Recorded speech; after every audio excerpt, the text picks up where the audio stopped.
Good morning, you're watching Daybreak. I'm Katie Wilson, here to take you through the top stories for the morning. Here are the headlines. US and Iran review new proposal as Strait of Hormuz tensions continue. King Charles and Queen Camilla are in the United States for a historic state visit.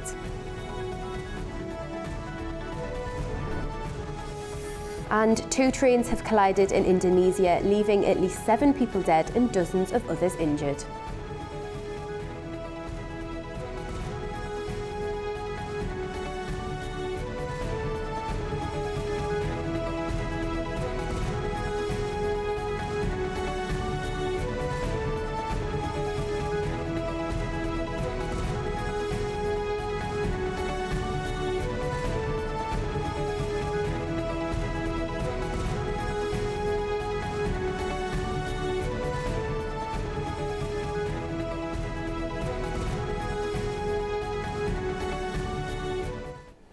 Thanks for joining us this morning.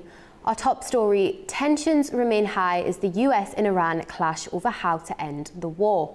Washington demands immediate nuclear concessions whilst Tehran wants talks delayed. With global powers involved, the Strait of Hormuz has become the key flashpoint in fragile peace efforts.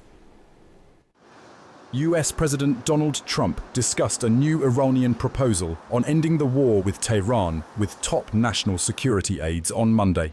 White House Press Secretary Caroline Leavitt confirmed the meeting but did not comment on the proposal itself. The proposal was being discussed. I don't want to get ahead of the president or his national security team.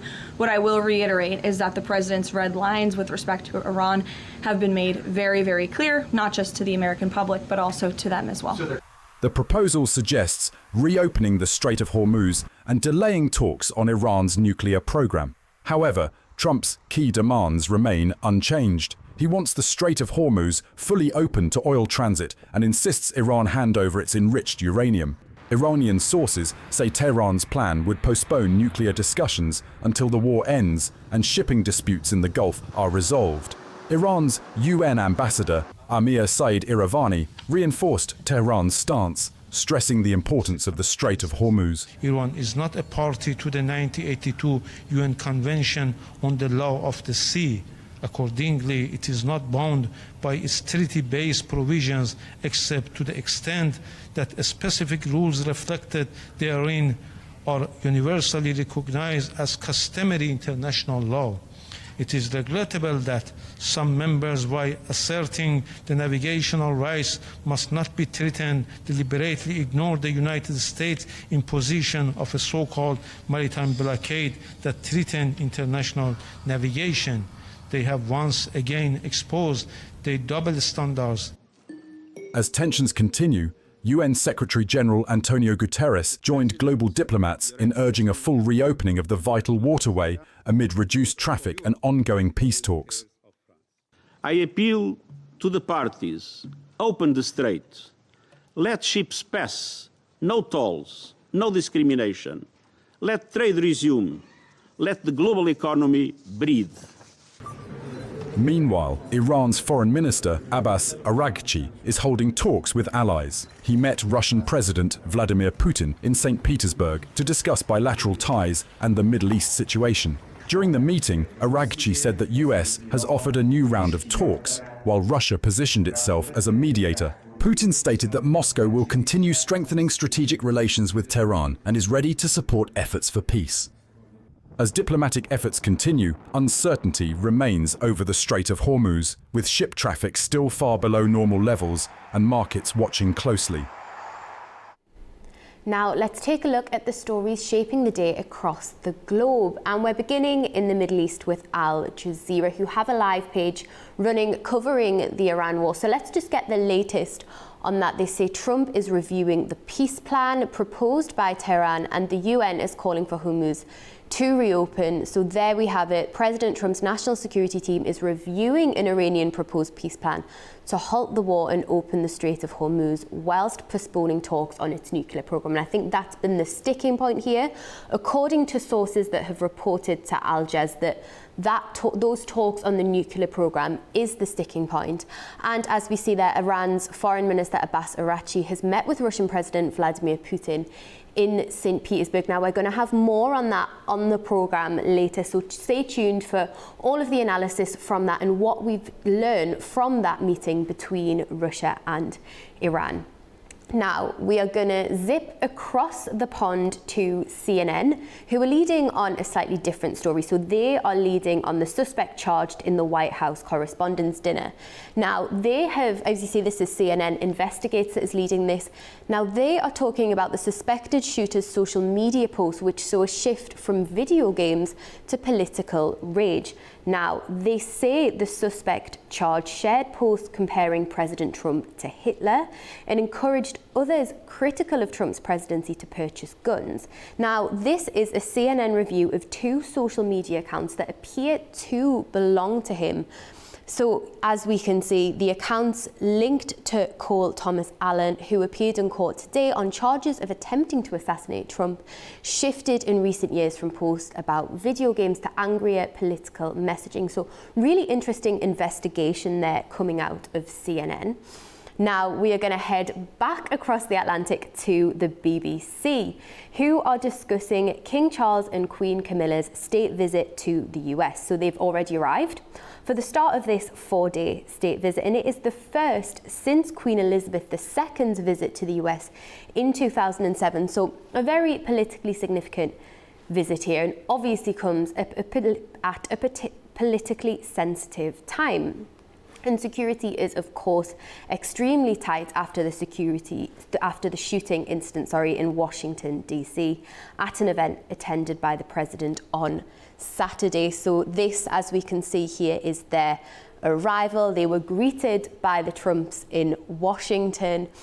So we can see that live page running there across the BBC, and I'm sure there'll be more analysis from this state visit as it continues.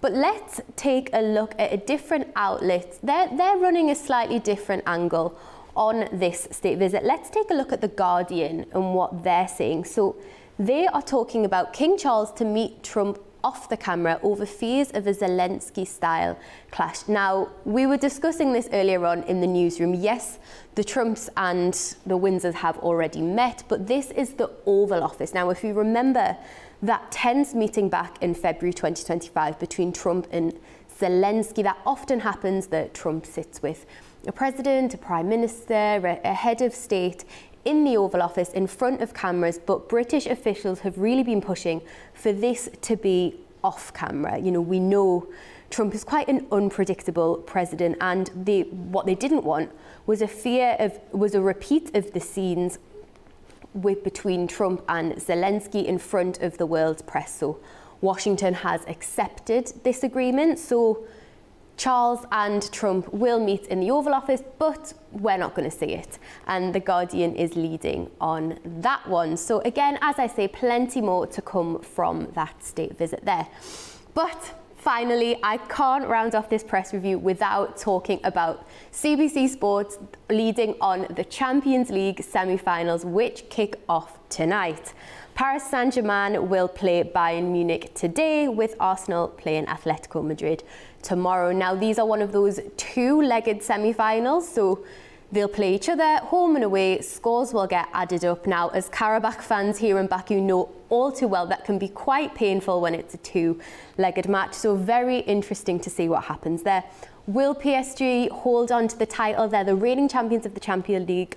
Will Arsenal bottle it again? They're the favourites to get into the finals. So many questions, and I want to know, will you be watching? Who are you supporting in the Champions League race? Let us know on all of our social media platforms who you're supporting.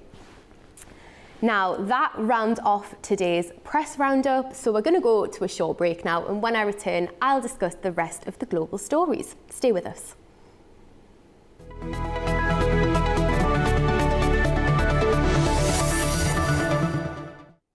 Welcome back, you're watching Daybreak. Now let's have a look at the global stories. King Charles and Queen Camilla are in the United States for a historic state visit. The trip includes talks with President Trump, a congressional address and visits to New York and Virginia, as London hopes the visit can help ease rising diplomatic tensions. Britain's King Charles and Queen Camilla have arrived in the United States for a historic state visit, landing at Joint Base Andrews before heading to Washington. They were greeted by officials and British Embassy staff and received flowers from children of British military families before proceeding to the White House. President Donald Trump and First Lady Melania Trump hosted the royal couple for a private tea at the White House. The visit marks the 250th anniversary of US independence and the first by a British monarch in 2 decades. The White House agreed that any meeting between King Charles and President Donald Trump would be held off camera, avoiding a potentially awkward public exchange. With tensions rising over criticism of the Iran war from Prime Minister Keir Starmer and Chancellor Rachel Reeves, the UK officials are also hoping the King can help ease some of Trump's more aggressive rhetoric.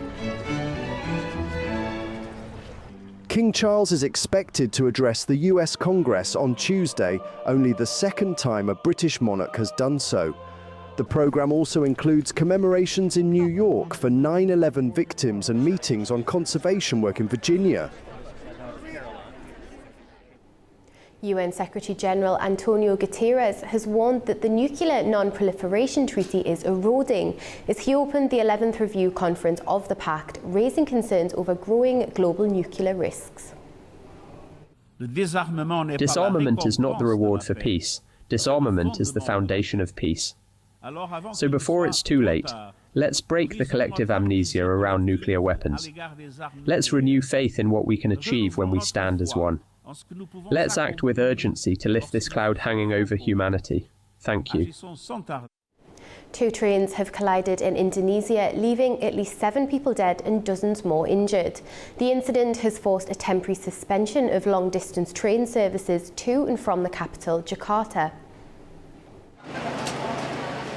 At least 7 people have been killed and 81 others injured after 2 trains collided in Indonesia's city of Bekasi on Monday. The incident occurred at Bekasi train station, involving a commuter line and a long-distance train. Officials say a taxi appears to have clipped the commuter train at a level crossing, causing it to come to a standstill on the tracks, where it was then struck by the long-distance service. Witnesses recalled the moment of impact. I was getting out of the train. Luckily, I was going out. When I was on a call with my husband, I said, "Please pick me up here at East Bekasi station because there's a problem in front of the train. It's stopping." I haven't even finished with the call, and the trains collided. Rescue teams were at the scene using angle grinders to cut through the metal framework of train compartments where commuters were trapped but still alive. The collision forced a temporary suspension of long-distance train services to and from the capital, Jakarta. Train accidents are not uncommon on Indonesia's rail network. In 2024, several people were killed when 2 trains collided in a rice field in Cicalengka. And in 2015, a passenger train hit a minibus at an unguarded crossing in West Java, killing 18 people. An investigation into the cause of the latest incident is being conducted by the rail operator and Indonesia's National Transportation Safety Committee. Mexican Special Forces have arrested Audius Flores, also known as El Jardinero, a senior commander of the powerful Jalisco New Generation cartel in the western state of Nayarit. Flores was considered a potential successor to Nemesio Oseguera, who led the cartel and was killed in a security operation in February. Security forces surrounded a cabin where Flores was being protected by a perimeter of around 30 pickup trucks and more than 60 gunmen. Officials say the operation was carried out with surgical precision without a single shot being fired.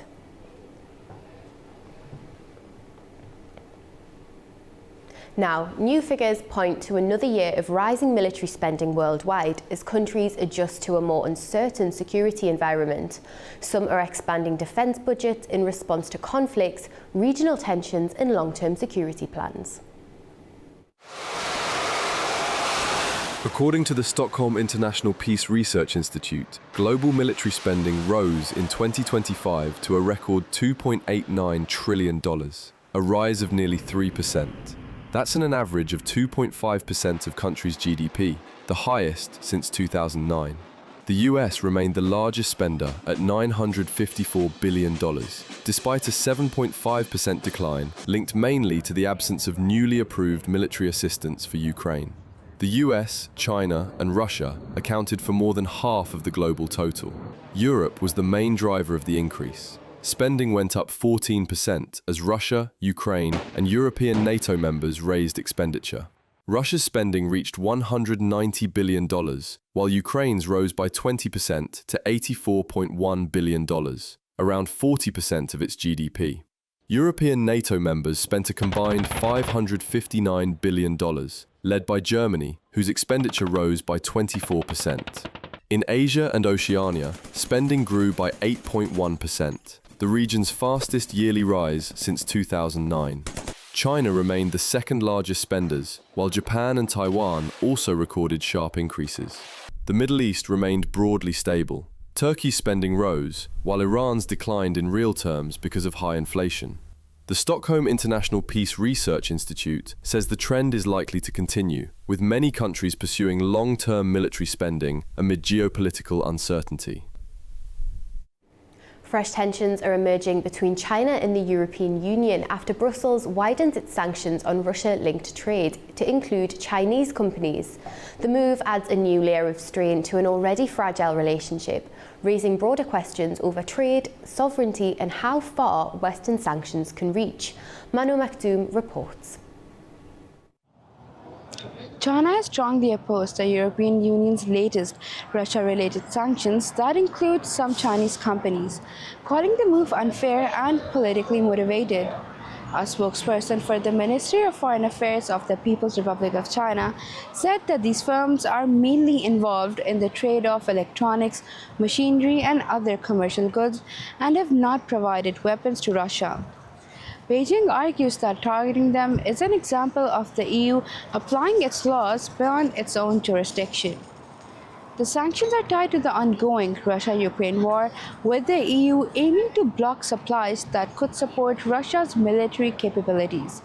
Some of the Chinese firms listed are accused of exporting so-called dual-use items, such as microchips, industrial equipment, and components that can be used for both civilian and military purposes.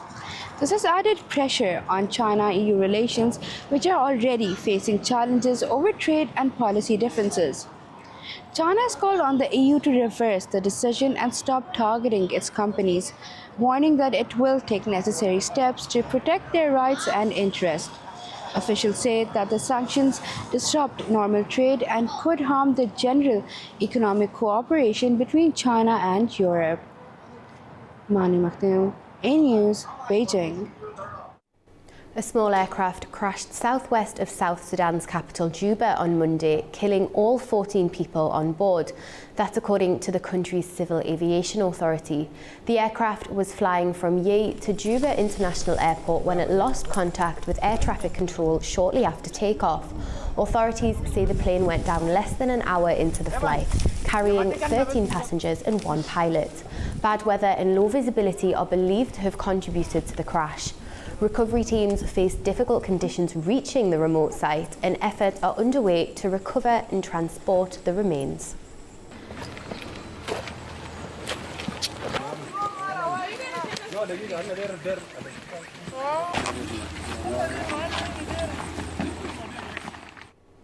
Now, Nigeria is turning to homegrown innovation to tackle evolving security threats, with new technologies now being pushed closer to the front lines. Let's take a look. Nigeria is stepping up efforts to strengthen its defense capabilities as a local technology startup unveils a new generation of battlefield systems designed for modern threats. Terra Industries, a Nigerian defense tech company, has introduced a range of autonomous systems, including interceptor drones, mine detection vehicles, and battlefield intelligence software. Today we are unveiling new defense systems such as our interceptor UAVs, our minesweepers, ground vehicles that can detect IEDs on the ground, and our battlefield intelligence software that will be able to automate the military planning and coordination process. But beyond that, today is also the day that we show just our readiness for battlefield operation and actual forward deployments onto the front lines. The launch marks a major shift for the two-year-old company, which had previously focused on commercial infrastructure security and is now moving into direct military operations. The systems are designed to address key challenges faced by Nigerian troops, particularly the growing threat of improvised explosive devices, or IEDs, which remain a leading cause of casualties in conflict zones. Officials say the development reflects a broader push towards defense self-reliance. Protecting Nigeria and Africa's critical assets, championing defense sovereignty through indigenous technologies, captures the very essence of our national aspiration and self-reliance and technological advancement in defense.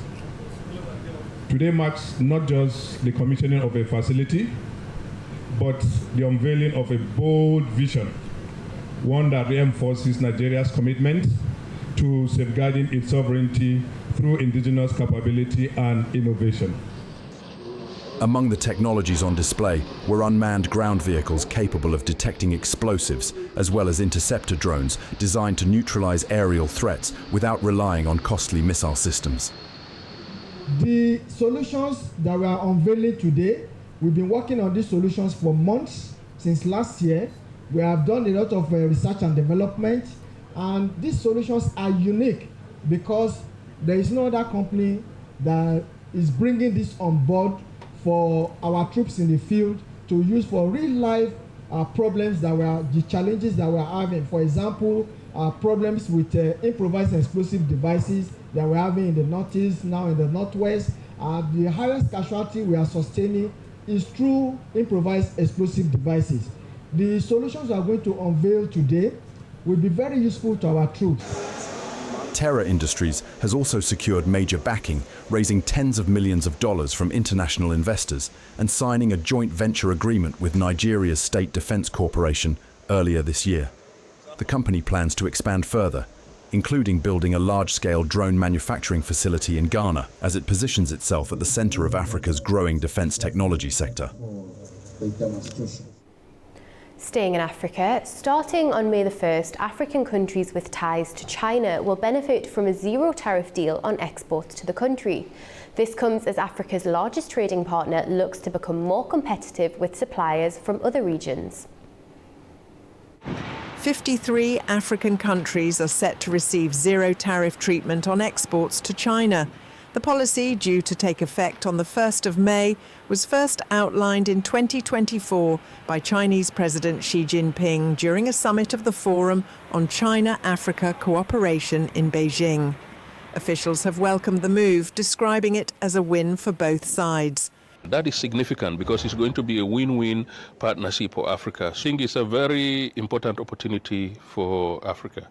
China is the biggest market in the world, very lucrative market, very vibrant.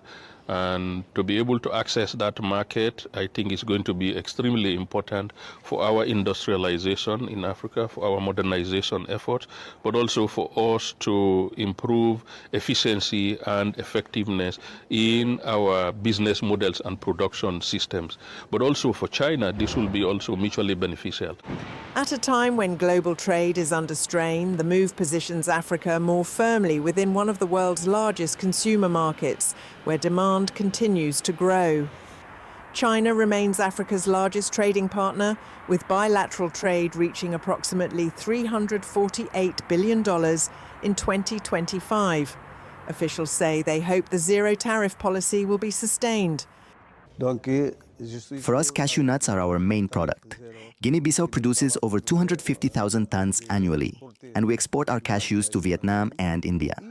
So, I'm sure that with zero tariffs, Guinea-Bissau will benefit from exporting cashew nuts to China. And we also have imported a lot of Chinese goods to Guinea-Bissau. So, this will facilitate trade between the two countries, and I hope this policy will continue for Africa and contribute to the development of both sides. One of the highlights of the deal is that it will cover processed and value-added goods. For decades, Africa's role in global trade was shaped by the export of raw materials. The new policy will help incentivize local processing, making a wider range of goods more commercially viable in the Chinese market. We're going to head to a quick break now, and when I return, we'll take a look at the regional headlines, and I'll be joined by a guest to dig further into some of those key stories. Stay with us.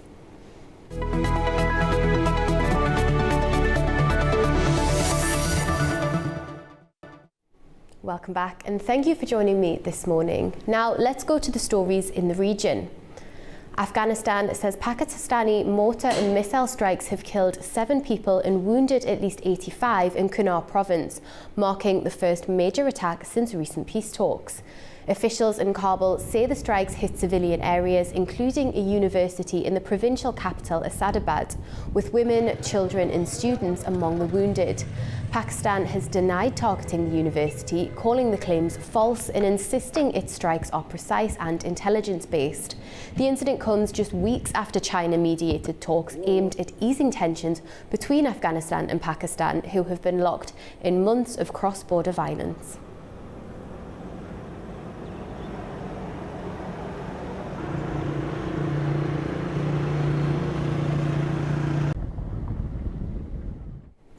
Well, a meeting in Kabul between Afghanistan's National Disaster Management Authority and the International Organization for Migration focused on strengthening emergency response systems. Discussions also covered improving shelter support and advancing ongoing relief and reconstruction efforts in several provinces. Our correspondent Tamim Bahis has more. Officials here in Kabul said the meeting between the head of the National Disaster Management Authority, Nuruddin Turabi, and International Organization for Migration Chief Mehang Park marks a renewed push to scale up disaster preparedness across the country. According to an official statement, both sides highlighted the urgent need to improve emergency assistance, expand shelter support, and strengthen disaster risk reduction programs. Turabi described the IOM as a key partner in construction, preventive projects and emergency relief, while also noting that recruitment of new volunteers is progressing rapidly and expected to be completed soon, with calls for greater support for these teams.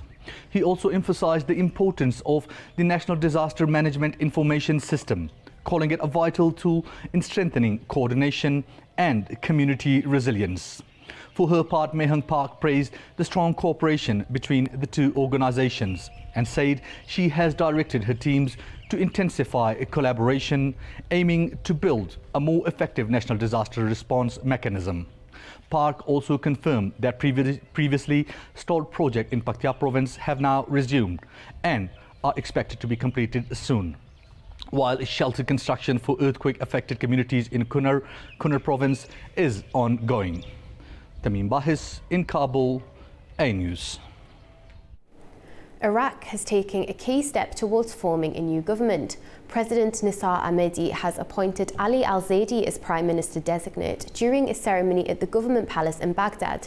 Zaidi, a businessman in his 40s, now faces the task of building a cabinet. Under Iraq's constitution, he has 30 days to present his government to parliament for approval. The move follows Iraq's long-standing power-sharing system where the prime minister is Shiite, the president is Kurdish and the parliament speaker Sunni, an arrangement aimed at maintaining balance in the country's complex political landscape.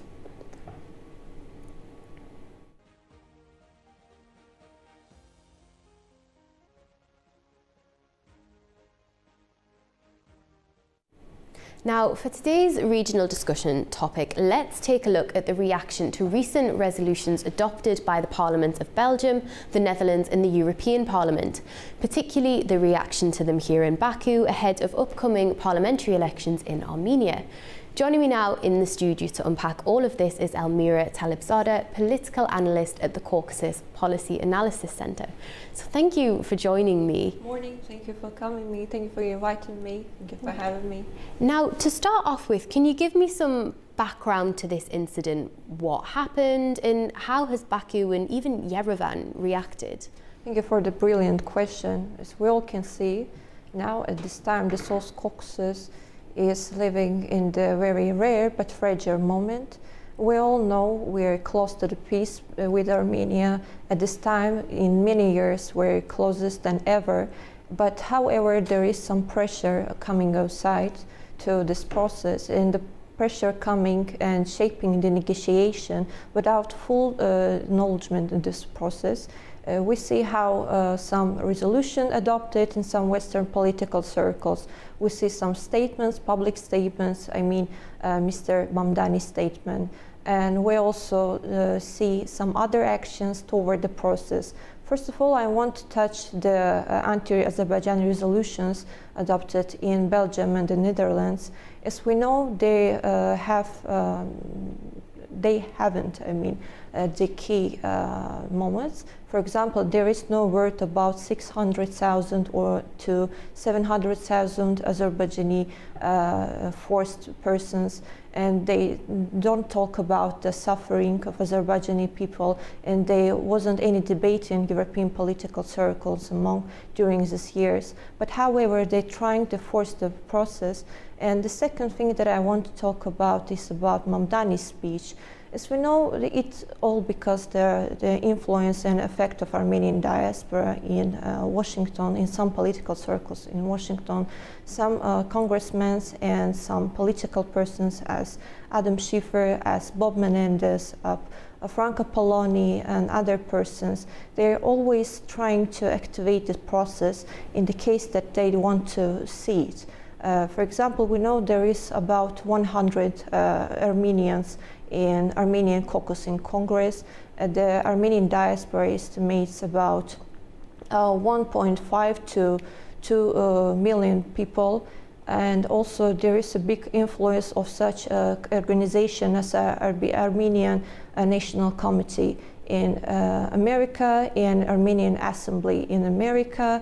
So they're trying to force this process. And the third thing that I want to talk about is the influence in other Western European capitals. But however, in my opinion, they have no base knowledge about the process.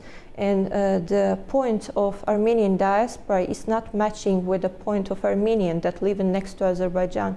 Because Armenian people living next to Azerbaijan, they are aware about the new territorial claims against Azerbaijan.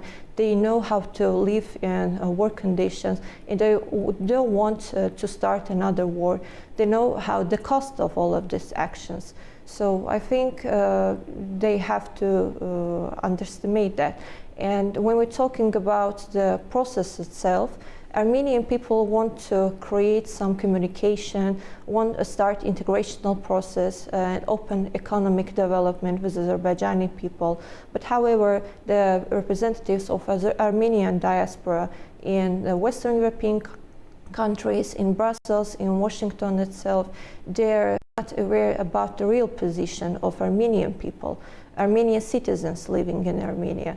So I think we are the only people who is able to solve the problems here in Caucasus, and the negotiation process should not be shaped by other pressure from the outside, from the Western countries, from the United States, and it should be solved by South Caucasus itself.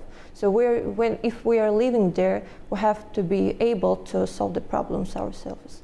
So obviously we don't have anyone from the Armenian diaspora here to respond to that. But as you say, if we focus in on Baku and on Yerevan, what about the broader peace process, and what could something like this mean for the bilateral process between these two countries and these two leaderships?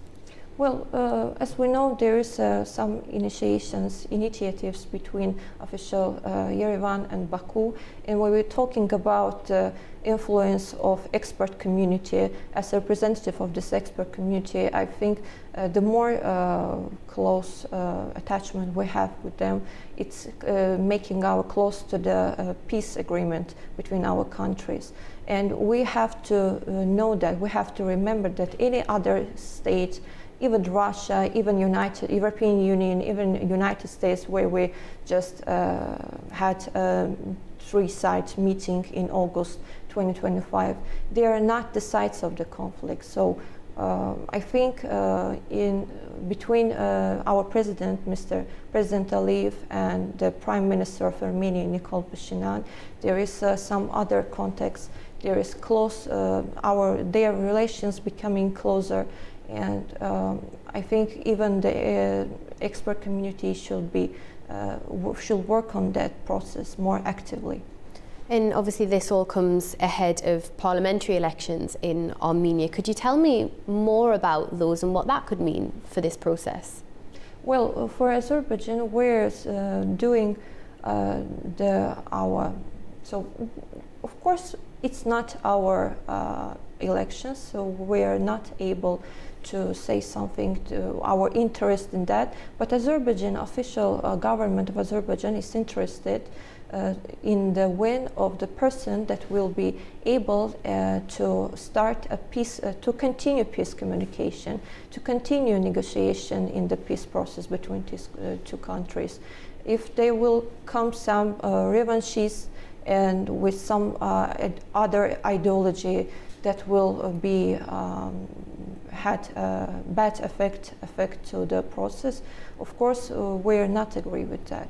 So for us, we see the personality and the candidacy of Prime Minister Nikol Pashinyan as the most optimal variant for us today, for the all South Caucasus region.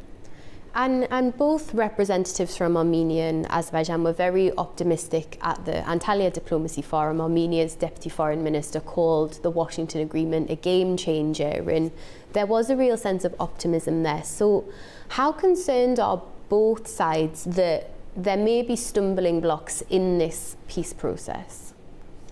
Well, if we're talking about the process itself, I think there should be some stimulus in the process, and as a stimul, I see opening borders in economic way, trans-logistic ways, because even now Azerbaijan saying that we're able and we're ready to make our territory as a transit region.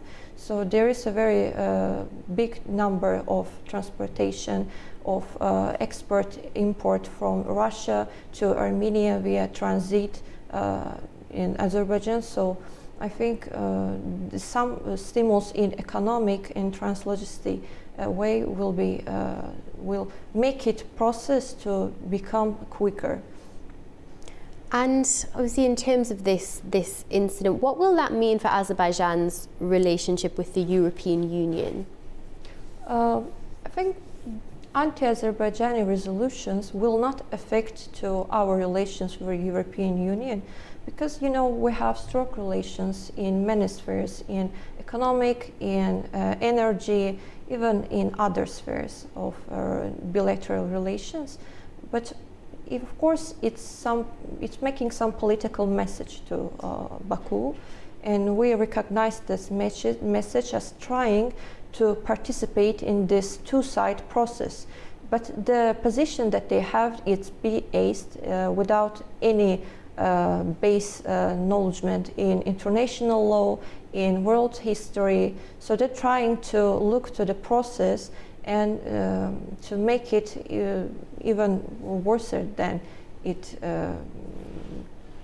was during the 30 years of occupation of Azerbaijani territories, when European Union, for example, or Washington and Russia were in the group on Minsk group OSCE. So I think, but anyway, it will not affect our relations with the European Union, but it's making our position during some other questions more strict, more sharp with the European Union, in my opinion. And obviously we don't have a EU representative here, but in terms of the South Caucasus and developing that diplomatic relationship regionally, that still all feels quite optimistic. Yes, kind of optimistic, and we will see after the elections of the parliament in Armenia, that will be in July of 2026. We will see, because there is some other cases that we want to clarify for ourselves. We want to clarify the future of the negotiation process. We want to clarify the future of our economic ties. We want to clarify some other cases when we're talking about the law, when we're talking about the constitution in Armenia, about the position of the future policy making in Armenia. So I think it will be more clear for Azerbaijan, for all of the three South Caucasus Republic in July 2026. Yeah, all eyes on those elections, isn't it? Thank you so much for joining us here in the studio and for all of your insights. It was great to have you here. Thank you for having me. Thank you. Now, 5 days, 3 venues and 16 nations. The President's Cup 2026 regatta has brought international competition to Azerbaijan's waterway. Our reporter Ilknur Seydamirova has more. The President's Cup 2026 International Regatta officially started at the Sarsang Reservoir, marking the first time an international sports competition has ever been held at this site. Jointly organized by the Ministry of Youth and Sports and Azerbaijan Water Sports Federation, the rowing and canoeing event features over 100 athletes from 16 nations, including Germany, Turkey, Greece, Ukraine and Uzbekistan. The competition dedicated to the 103rd anniversary of national leader Haydar Aliyev will span 5 days, moving from Sarsang to Sagovshan and Mingachev reservoirs before concluding on May 1st. The opening day at Sarsang was characterized by a high-energy flag parade where water scooters carrying the national banners of all participating countries circled the basin. Spectators witnessed a diverse array of exhibition performances and preliminary hits involving academic rowing, kayaks, canoes, dragon boats and sailboats. Beyond the competition, the event serves as a strategic showcase of Azerbaijan's expanding sports infrastructure. Officials on the ground emphasize that hosting the regatta in the liberated territories represents a qualitatively new stage in the national sporting history. Looks windy, doesn't it? Turkey's long-running effort to end its conflict with the Kurdistan Workers' Party appears to be facing new obstacles, with fresh questions over whether disarmament is genuinely moving forward. Despite public calls for the group to lay down arms, officials now admit there is little sign of meaningful progress, and wider regional tensions may be complicating the path ahead. Our correspondent Adam Morrow has more. Turkish intelligence chief Ibrahim Kalin has told ruling party officials that there has been no meaningful progress in the PKK disarmament process, other than what he called symbolic steps. According to sources within the ruling Justice and Development Party, Kalin briefed party officials over the weekend, saying there was no concrete evidence that the PKK had laid down its weapons. Sources quoted in Turkish media said the organization still exists, adding that there was no material indication of full disarmament on the ground. Designated a terrorist group by Turkey, the United States, and the European Union, the PKK has carried out a deadly armed insurgency against the Turkish state for 4 decades. In recent months, Ankara has promoted a peace and disarmament process aimed at ending the conflict, with imprisoned PKK leader Abdullah Öcalan publicly calling for the group to lay down its arms and disband. However, AK party sources say the group's leadership in northern Iraq has yet to comply with the jailed leader's appeal. Officials also point to the regional war between Iran and the United States, describing it as a complicating factor in the disarmament process. They say the ongoing war has altered the group's expectations and delayed the next phase of the process, including planned legal reforms. One source said they had expected to move into the legal regulation phase this month, but the Iran factor had changed the situation. According to analysts, the coming weeks will be critical in determining whether the stalled process can regain momentum. This is Adam Morrow for A News in Istanbul, Turkey. A major new energy deal between Turkmenistan and China is pushing forward one of the world's largest gas projects, deepening a partnership that has become central to regional energy flows. The agreement strengthens Beijing's long-term access to Central Asian gas, while raising fresh questions over how Ashgabat balances its ambitions between East and West. Our correspondent Fariza Kalamurzana has more. A $4.6 billion contract has been awarded to China's China Petroleum Engineering to build new infrastructure at the Galkanesh gas field in Turkmenistan. The deal is part of a broader agreement between CNPC and Turkmengas moving forward the fourth stage of development at one of the world's largest gas fields. The project includes construction of gas processing facilities and the drilling of new production wells. Work is expected to begin this year with completion in just over 4 years. Turkmenistan currently supplies around 30 billion cubic meters of gas to China each year. The new phase is expected to add another 10 billion that will expand flows through the pipeline system that has been operating for more than 16 years across Central Asia. Turkmen officials say the project will be financed from state resources, while the Reuters news agency estimates the total cost could reach $5.1 billion. The deal builds on long-standing energy cooperation between Ashgabat and Beijing. CNPC has been involved in developing Galkanesh since 2009, when it secured access to the field and became one of its key foreign partners. Turkmenistan is also looking beyond China. At the Antalya Diplomacy Forum, Foreign Minister Rashid Meredov said gas exports to Europe remain a priority, with Galkanesh seen as a potential source. And according to the energy consultancy Gaffney Klein, reserves at the field and nearby structures are estimated at around 27.4 trillion cubic meters. Fariza Kalamurzana, Almaty, A News. Well, Central Asia is moving ahead with one of its most ambitious joint energy projects in years, as Kazakhstan, Kyrgyzstan and Uzbekistan deepen regional cooperation over power security. The Kambarata hydropower project could reshape electricity supply across the region and mark a new phase of economic coordination between the three neighbours. Seva Rajapova sent us this report. Three Central Asian countries, Kazakhstan, Kyrgyzstan and Uzbekistan, are preparing to launch the construction of the Kambarata HPP-1 hydropower plant, one of the region's largest joint energy projects. The station will be built on the Navin River in Kyrgyzstan, with a capacity of 1,880 to 2,000 megawatts. That is enough to supply electricity to up to 1.5 million households. The president of Kyrgyzstan, Sadyr Japarov, described the project as strategically important during the Regional Ecological Summit in Astana. He said that active negotiations are underway to finalize the agreement with the support of the World Bank and other international financial institutions. The project will cost an estimated $4.2 billion, while the broader financing portfolio with international partners is expected to reach $5.6 billion. From 2026, Kyrgyzstan will cover 34% of the project cost, while Uzbekistan and Kazakhstan will each finance 33%.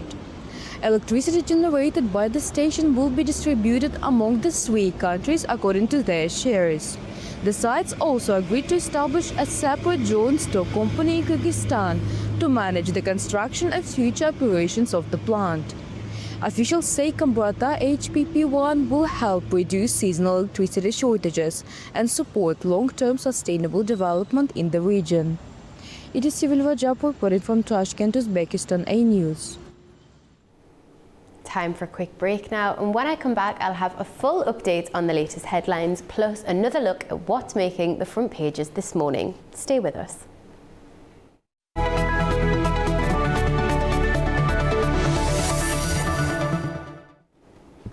Good morning and welcome back to Daybreak. I'm Katie Wilson, here to take you through the top stories. Now let's take another look at what's making the headlines this morning.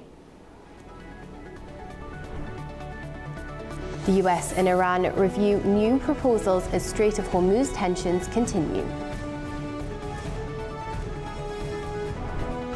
King Charles and Queen Camilla are in the United States for a historic state visit.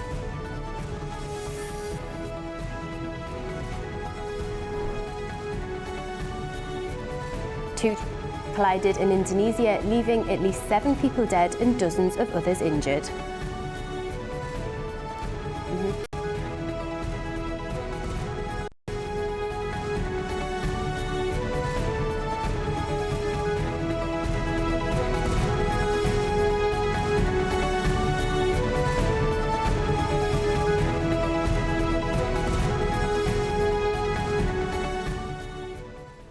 Now let's take another look at what's making the front pages around the globe today.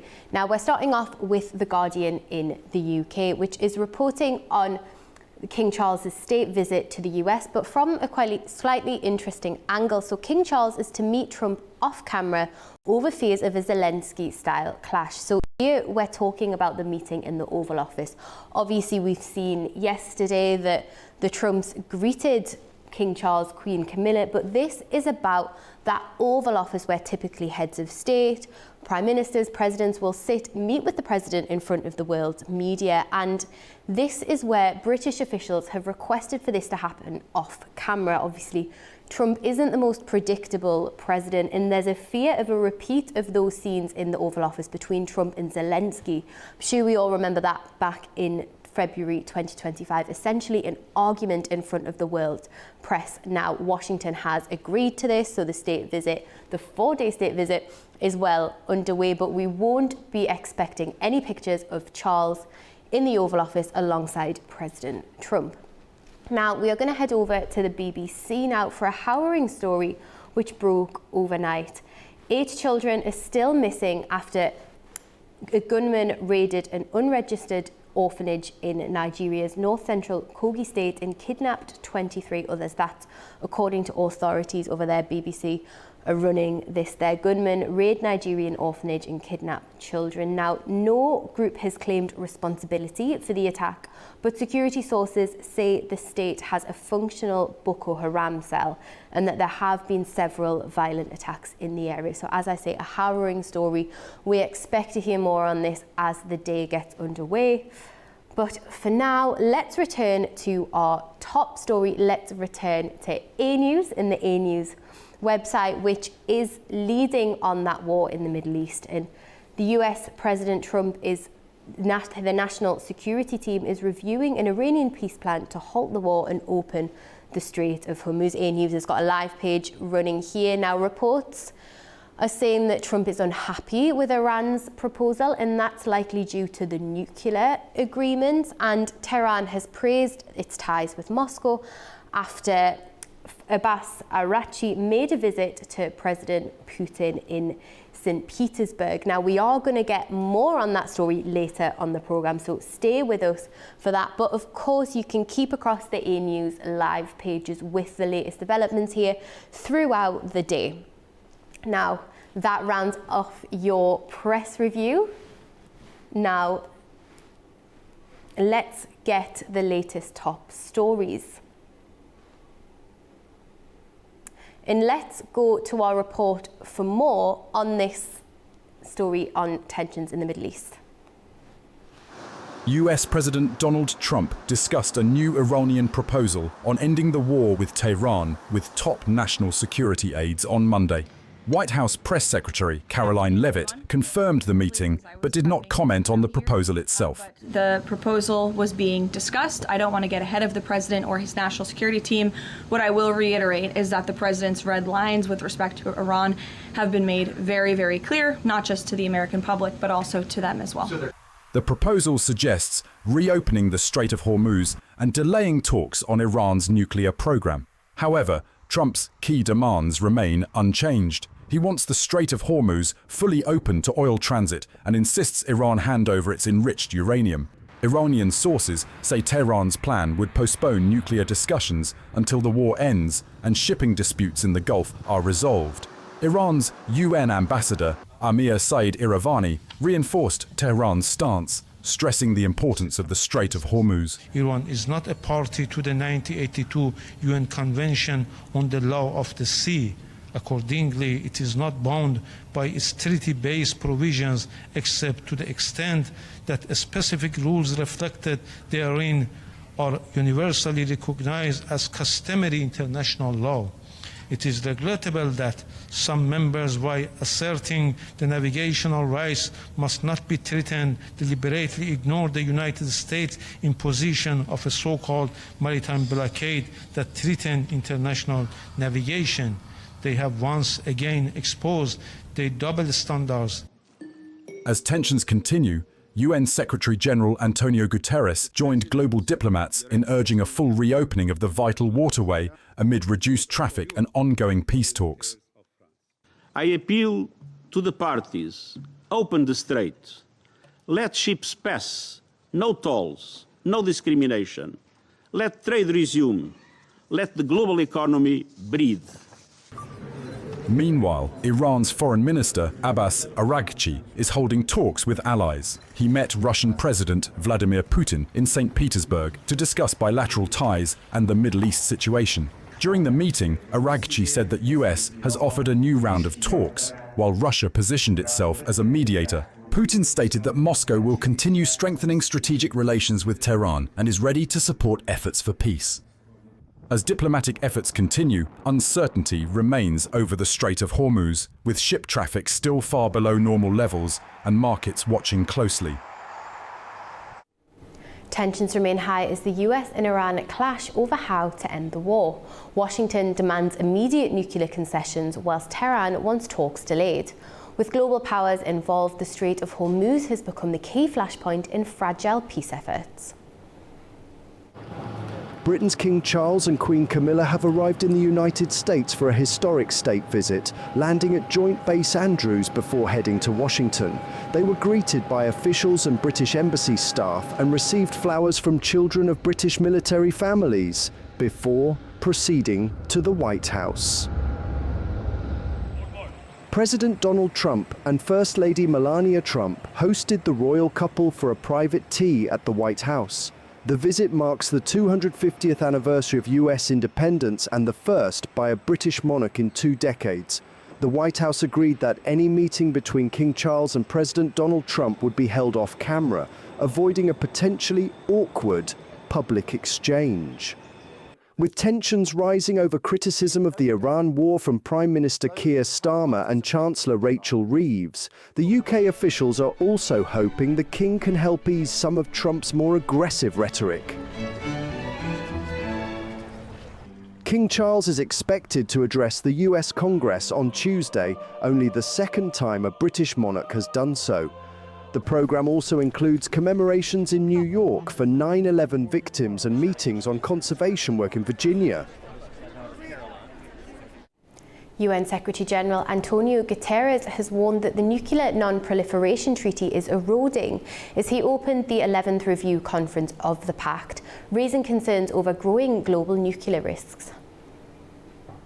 Disarmament is not the reward for peace. Disarmament is the foundation of peace. So before it's too late, let's break the collective amnesia around nuclear weapons. Let's renew faith in what we can achieve when we stand as one. Let's act with urgency to lift this cloud hanging over humanity. Thank you.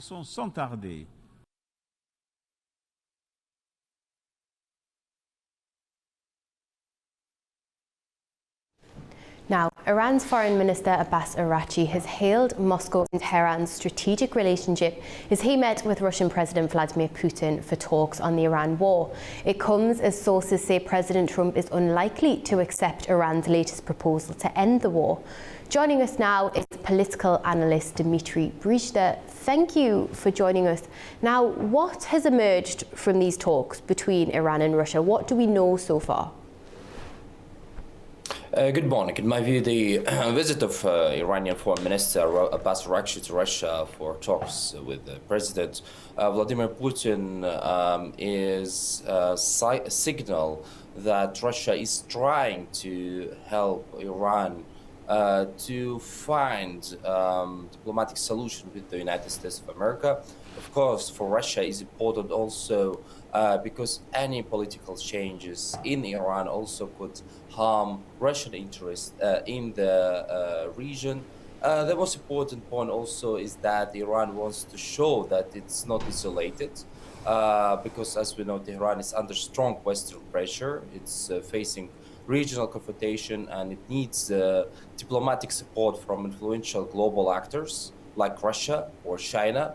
On the other hand, is demonstrating that it remains one of the few major powers capable of speaking directly with Iran, influencing the regional agenda and positioning itself as a necessary actor in any future settlement in the Middle East. As we know, Russia has influence since the Soviet Union. So Russia also now is trying to play as mediator in order also to have kind of positive impacts in any future negotiations with the United States of America regarding even the Ukrainian crisis, because in my opinion, two topics are linked together. So, but of course, also the meeting has several dimensions. First is that the question of Iranian nuclear program and the future negotiations with the West. Moscow understands that the Iranian nuclear files is not only about technical issue or uranium enrichment. It's about the balance of power, sanctions, security guarantees, and the broader architecture of relations between Iran and the United States of America, Israel, and the regional powers. Russia may not be able to fully control the process, but it can influence the diplomatic environment around it. Second, there is the regional security dimensions. Iran is the key actor in the Gulf, Syria, Iraq, Lebanon, Yemen, and the South Caucasus. So any escalation involving calculations and involving Iran immediately affects all markets, as we know. So Russia trying to stabilize the situation in order not to have a negative impact on the region, and of course even on Russia itself and China. Third, there is the bilateral Russian-Iranian agenda, because as we know, the relationship between Russia, Moscow, and Iran has become deeper in recent years. It includes political coordinations, military and security contacts. So because Russia, after 2022, the Ukrainian crisis, started to work and cooperate with Iran, China, and BRICS countries more, because the effect of the sanctions from the European Union and the United States of America, of course, are very important for both countries in the situation nowadays in the Middle East because of the war between the United States of America. And all of this is going on, and meanwhile, President Trump is welcoming the British royal family for a state visit. How has Washington been responding to all of this? In my opinion, the United States of America, especially the administration of the United States, of Donald Trump, they're looking positively to the relationship with the Russian Federation, with Vladimir Putin. And of course, any negotiations will be held if Russia will be kind of mediator between the United States of America and Iranian side, Iranian regime. So it will be positive for both Russia and the United States of America, especially for the U.S.-Russian relationship, if there will be any negotiations held regarding the Ukrainian crisis, because both cases are important for the administration of Donald Trump, because if there will be negotiations, there will be kind of agreement between Russia, between the United States of America and Iran. After that will be also kind of agreements regarding Ukraine between the United States of America and Russian Federation, because as I said, in my opinion, two topics are important. Two topics are important for both Vladimir Putin, and the President of the United States of America, Donald Trump. So I think Russia is trying to work as a mitigator to get also kind of more positive impacts on the Russian-US relationship, and of course on the agreements regarding Ukraine, if it will be between the United States of America and Russia. And you're touching upon how these situations are all interlinked, and obviously we're seeing it in terms of high global oil prices that have been sparked by the closing of the Strait of Hormuz, and that's producing a financial windfall for Moscow. So do you think the Kremlin thinks they've got something to gain from this war in the Middle East continuing and the Strait of Hormuz remaining closed? In my opinion, yes. If you're talking about the situation in the Russian market, especially the oil industry, if you're talking about the Russian big corporation like Gazprom, Lukoil, Rosneft, they got benefited from the situation in the Middle East, because if you see their stocks, their gain from this conflict in the Middle East is more than before, as we see. Because the President Trump allowed some European countries to deal with Russian Federation regarding the buying of gas and oil from Russian Federation, agreements that could be held or deals that could be held between some European countries and Russian Federation to buy gas from Russian Federation. So it shows that the conflict in the Middle East gives Russia some positive impact regarding the oil gas industry, and of course it's beneficial from big Russian corporations. So of course now the Russian market got benefited from the situation in the Middle East, but it's short benefit, not long term, because of course if the situation will be for long term and the Strait of Hormuz will be closed, it will affect negatively on both Russia and China. And what about the progress towards the opening then? So Trump has cancelled a planned trip by US officials to Pakistan over the weekend for talks. Is there any hope that we're seeing some progress towards a ceasefire and for global shipping to get back to normal? In my opinion, it could be, because the situation is difficult for both Iranians and Russian and US diplomats, because the Iranian side is trying to use these negotiations as a tool to push the United States of America to give more options for Iranian side regarding the Strait of Hormuz, regarding the nuclear projects of program of Iran. So Iranian side, they are not planning to have a fast deal with the United States of America. They want these negotiations to be held for benefit of Iran, not for the benefit of the United States of America, and also for the benefit of the Iranian policies in the Middle East and in the Gulf region. So they are not planning to have a fast deal with the United States of America. They're planning to hold these negotiations in several parts with different mediators, not only, in my opinion, not only Pakistan, it could be also Turkey, it could be also Russia, that could also send indirect messages or direct messages to the United States of America regarding the situation in the Middle East, and regarding, of course, the situation between Iran and the United States of America. One to watch, isn't it? It's always great to get your analysis. Thank you very much for joining us on the programme this morning. Thank you. Two trains have collided in Indonesia, leaving at least 14 people dead and dozens more injured. The incident has forced a temporary suspension of long-distance train services to and from the capital, Jakarta.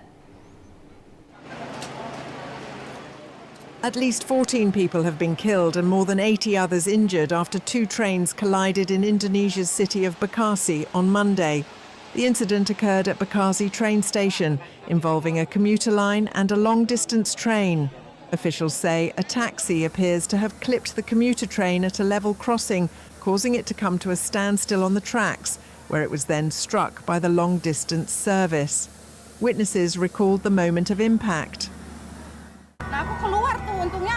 I was getting out of the train. Luckily, I was going out. When I was on a call with my husband, I said, "Please pick me up here at East Bekasi station because there's a problem in front of the train. It's stopping." I haven't even finished with the call, and the trains collided. Rescue teams were at the scene using angle grinders to cut through the metal framework of train compartments where commuters were trapped but still alive. The collision forced a temporary suspension of long-distance train services to and from the capital, Jakarta.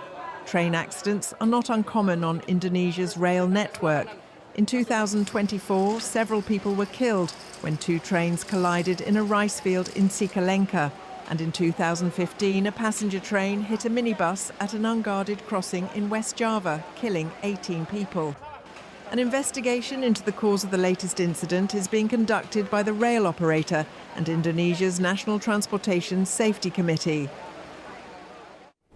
You're watching Daybreak on A News. We're going to take a short break now, but we'll get the rest of the headlines when we return. So don't go anywhere.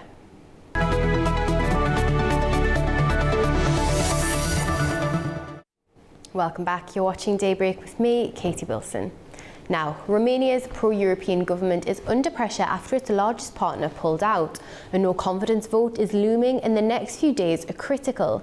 Here's Nita Sharma with more on this from the Netherlands. Welcome to This Day in Europe, where Romania's pro-European government is on the brink. The country's largest party, the Social Democrats, escalated the crisis, teaming up with the far-right Alliance for Uniting Romanians to try to bring down Prime Minister Ilie Bolojan's government. The Social Democrats have already quit the coalition, stripping the government of its majority, and are now moving to finish the job. Together with far-right allies, they control around 220 seats, just short of the 233 needed, and are in talks right now with smaller parties to secure enough support for a no-conference vote within days. But the Social Democrats say they still back a pro-European coalition with the National Liberal Party, Save Romania Union, and Democratic Alliance of Hungarians in Romania, just not under Bolojan. Earlier this month, the party pulled support, withdrew ministers, and collapsed the government's majority, setting the stage for that vote. At the core, a fierce standoff over economic reforms. The government is pushing budget cuts to unlock more than 10 billion euros in EU funds amid 9.9% inflation. Opponents are resisting, raising the risk of financial instability in one of Eastern Europe's key emerging economies. Bolojan also refuses to step aside, warning that failure now could hit borrowing costs and derail Romania's recovery. The next few days will certainly be decisive, a test of whether the opposition can muster the votes to bring down the government and whether Romania stays on its pro-European path as political fragmentation deepens across the continent. For A News, I'm Anita Sharma in Arnhem, Netherlands. And finally this morning, Australia is moving to make big tech companies pay for news content. Prime Minister Anthony Albanese has unveiled a draft plan that could impose a 2.3% levy on companies like Google, Meta and TikTok. Under the proposal, platforms can avoid the levy by signing deals with Australian media outlets. Those agreements would come with financial incentives and offsets. The government says the plan will fund local journalism and stop tech firms from profiting off news without paying. It replaces an earlier system that officials say is no longer effective after some companies stepped back from previous deals.